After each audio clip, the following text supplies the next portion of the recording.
Assalamualaikum warahmatullahi wabarakatuh. Perkenalkan, nama saya Muhammad Rizky Abisa Putra dengan NIM 8111422383. Di sini saya akan menjelaskan materi kelima hukum internasional, yaitu hubungan hukum internasional dengan hukum nasional. Hubungan antara hukum internasional dan hukum nasional adalah bagaimana sistem berlakunya hukum internasional pada sistem hukum nasional masing-masing negara di dunia. Teori yang menjadi landasan berpikir seputar hubungan antara hukum internasional dan hukum nasional seperti masalah hierarki dan ketergantungan antara keduanya. Selanjutnya, klasifikasi teori yang dimana ada teori monisme dan dualisme. Pertama, teori monisme. Teori monisme secara umum adalah teori yang berpandangan bahwa hukum nasional secara hierarki tunduk terhadap hukum internasional. Menurut aliran ini, antara hukum internasional dan hukum nasional merupakan dua kesatuan hukum dari satu sistem hukum yang lebih besar, yaitu hukum pada umumnya. Karena terletak dalam satu sistem hukum, maka negara yang menganut aliran monisme menganggap hukum internasional berlaku pula di lingkungan hukum nasional. Setaraf dengan hukum nasional, dengan mempertahankan sifat hukum internasional tanpa mengubahnya sejauh isinya cocok untuk diterapkan pada hubungan hukum nasional. Hukum internasional dapat diberlakukan langsung ke dalam hukum nasional tanpa perlu diubah dulu ke dalam sistem hukum nasional. Karena terletak dalam satu sistem hukum yang sama, maka dalam interaksinya besar kemungkinan terjadinya konflik antara keduanya. Dalam perkembangannya, aliran monisme terpecah menjadi dua, yaitu aliran monisme primat hukum internasional dan monisme primat hukum nasional. Menurut aliran monisme primat hukum nasional, hukum internasional berasal dari hukum nasional. Contohnya adalah hukum kebiasaan yang tumbuh dari praktik negara-negara. Karena hukum internasional berasal dari hukum nasional, maka hukum nasional kedudukannya lebih tinggi dari hukum internasional. Sehingga bila ada konflik, hukum nasional lah yang diutamakan. Adapun aliran monisme primat hukum internasional yang menyatakan bahwa hukum nasional bersumber dari hukum internasional. Jadi, apabila hukum internasional kedudukannya lebih tinggi dari hukum nasional, hukum internasional harus diutamakan bila terjadi konflik hukum internasional dengan hukum nasional. Aliran monisme sangat idealis, dan itulah yang sebenarnya terjadi jika masyarakat internasional menginginkan adanya suatu tata tertib hukum internasional. Kritik terhadap aliran ini adalah adanya ketidaksesuaian fakta bahwa dalam realitasnya hukum internasional lebih banyak bersumber pada hukum nasional, yaitu praktik negara.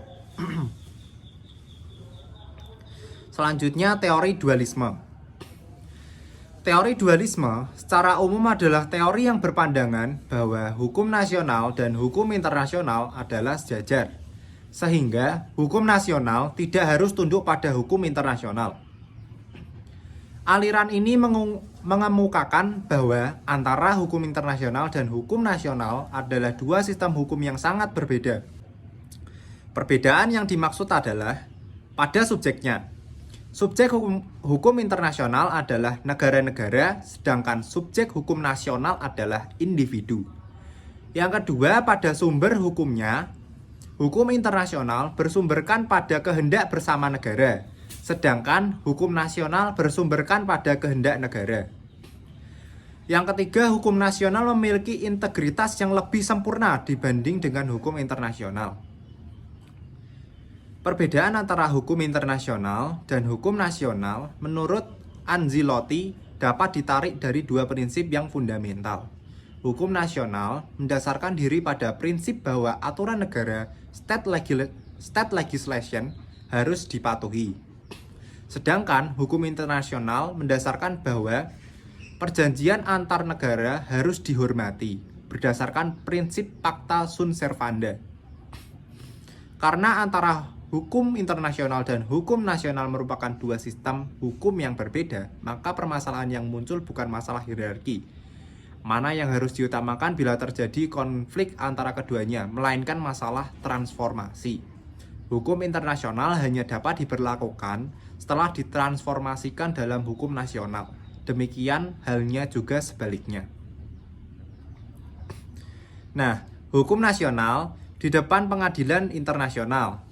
Pada bab ini, pengadilan internasional menunjukkan bahwa suatu negara tidak dapat menggunakan hukum nasionalnya yang bertentangan dengan hukum internasional sebagai alasan untuk menjustifikasi pelanggaran hukum internasional yang dilakukannya pada pihak lain. Lalu, suatu negara tidak dapat menggunakan alasan ketiadaan hukum nasionalnya untuk menjustifikasi pelanggaran hukum internasional yang dilakukannya pada pihak lain. Lalu, hukum nasional dapat diajukan di depan pengadilan internasional sebagai bukti adanya praktik hukum kebiasaan internasional. Lalu, hukum nasional dapat digunakan oleh pengadilan internasional dalam kasus-kasus ada pilihan hukum oleh para pihak sebelumnya atau choice of law. Nah, dari apa yang dipaparkan di atas dapat disimpulkan bahwa di pengadilan internasional, kedudukan hukum internasional superior dibandingkan dengan hukum nasional. Hukum nasional hanya dapat digunakan di depan pengadilan internasional sepanjang tidak bertentangan dengan hukum internasional.